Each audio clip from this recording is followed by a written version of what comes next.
last play by running into the screen. But our guys did so many good things tonight that I'm really happy we won. It would have been a very difficult loss because we got our 35 deflections. We were 8 for 11 on the break. We moved the basketball. Their focus to the scouting report was outstanding. So I was so happy Mango made that shot because it was a big lift for our basketball team after playing real well.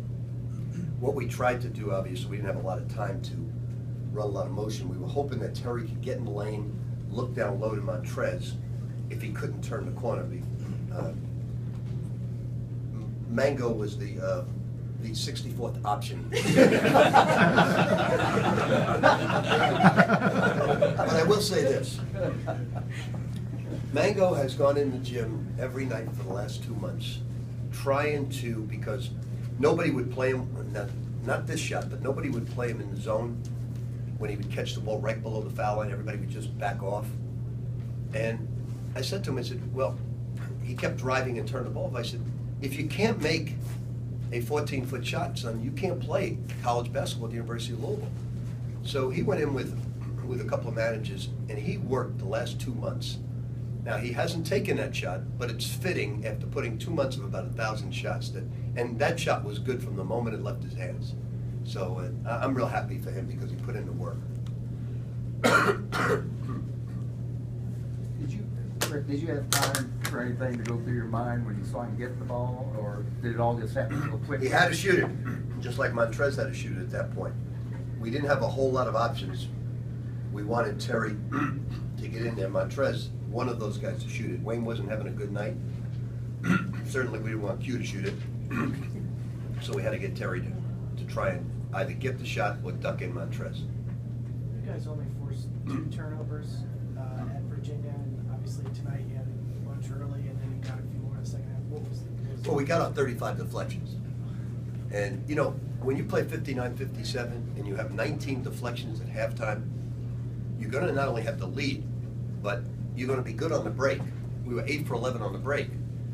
So when you get 35 deflections with a 59-57 game, you're playing good defense. What does this do for you going into postseason to beat the number 2 team in the country? Well, we wanted to get this double bye, and obviously we beat a great team tonight, a well-disciplined, well-coached basketball team.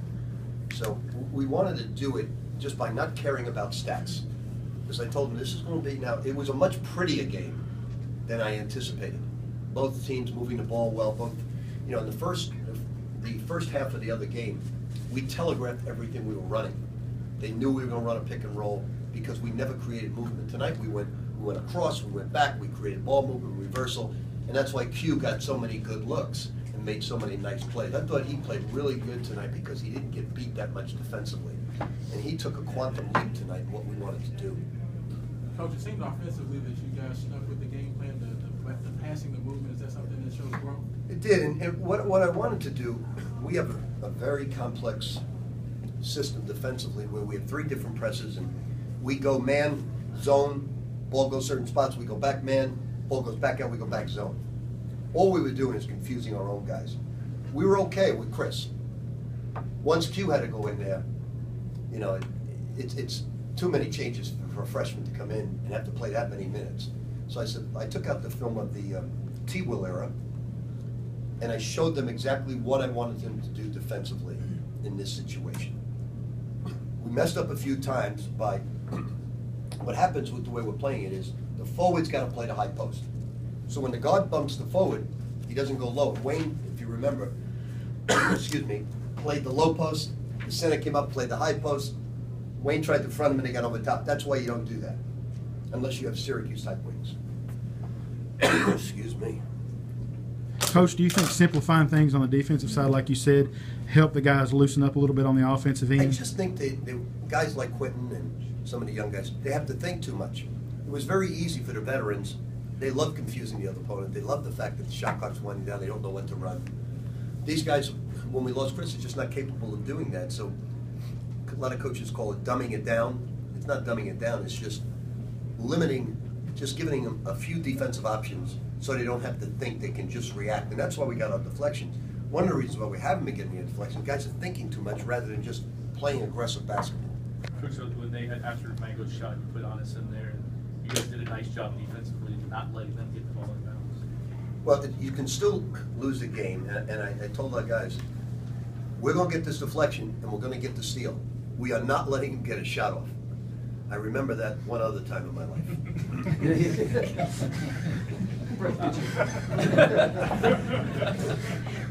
What are your thoughts on the ACC, going into the ACC tournament now, not only about your team, but Russ, the I'm whole just way thinking shaped about up? having a beer right now. That's my only thought process. I'm one out, I want a beer. I'm not thinking about the future.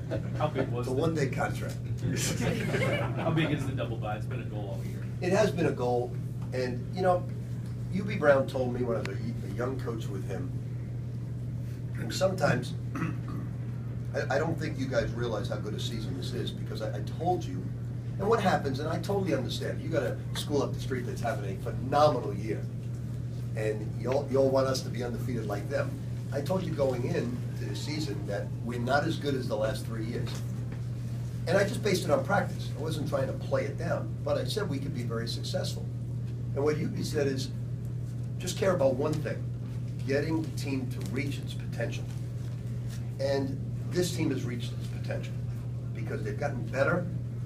They've tried hard the entire time. They played very well on the road. They got 24 victories. They got a top 4 seed. They've handled adversity with grace. And that's all we wanted. So I've been overly pleased with our record. And now, you know, playing at Florida State, playing at Georgia Tech, playing tonight. Now, we did not play well against Notre Dame because we did not stick to the game plan. But the last 3 out of 4, we did.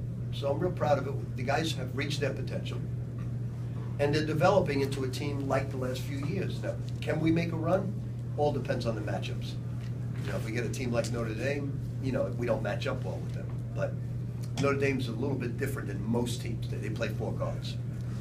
What did Hubie tell you? Say it again? What did Hubie tell you? He said, just concern yourself with reaching the team's potential. Don't worry about number of wins. Don't worry about what anyone thinks. Just get the team to reach its potential. That's all you do as a coaching staff. If you feel the team reaches its potential, then come playoff time, you're going to have a nice run. If you don't feel you're reaching your potential, like in the beginning of the year, I didn't think we were very good. Because I'm there every day in practice and on defense, guys are getting to the rim all the time. So in the last 2 weeks, that hasn't happened. Coach mentioned the atmosphere in here. He even asked, is it like this every game? I'm sorry, Eric, who said that? Coach Bennett mentioned their coach. He Yeah. mentioned the atmosphere and asked, is it like this every game? Obviously, probably best. Well, his place and our place are the 2 best in the ACC in terms of the aesthetics, the facility. You know, we have the best arena in college or pro basketball.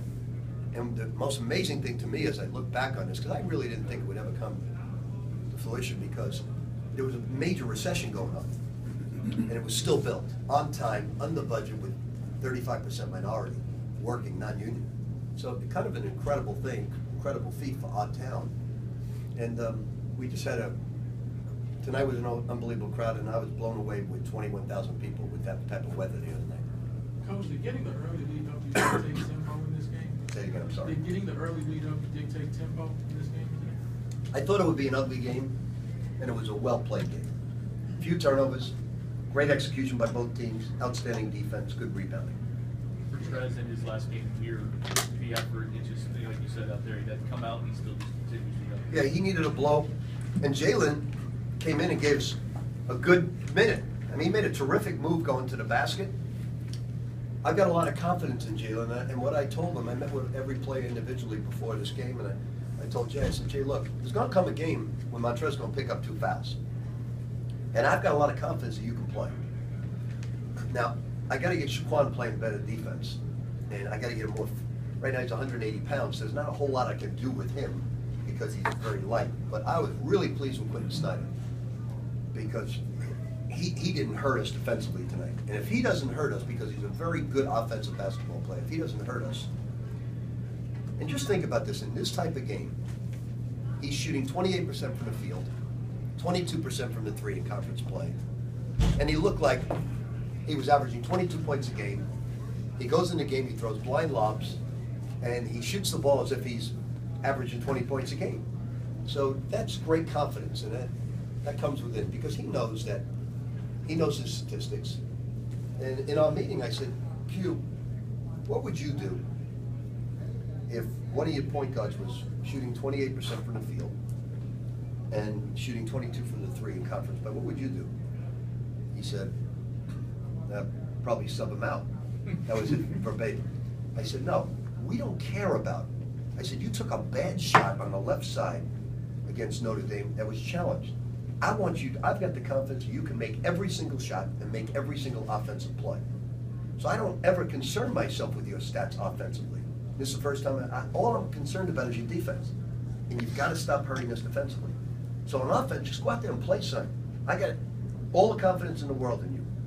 But defensively, you've got to pick it up. And he did. One more for Coach. How can this team carry this confidence forward? Well, I don't think this team has ever lacked confidence. I think what they've lacked sometimes is understanding that every game must be played differently. There's no... Clemson and Florida State have some similarities, and Georgia Tech. Those three teams have some similarities. BC is totally different than everybody else. Virginia Tech's different. Duke's different. Virginia's different. Syracuse is totally different. So every game plan, offensively and defensively, you must pay attention to the things that you have to accomplish. And I've hurt the team by trying to stay with a complex system, but my hands were untied when Chris left. So we were doing a great job for 60% of the year confusing people, and now it was time to stop confusing our own team. So that's why we had to make the changes, and I think the guys are very confident in what they're doing right now. Thank you. Thank you.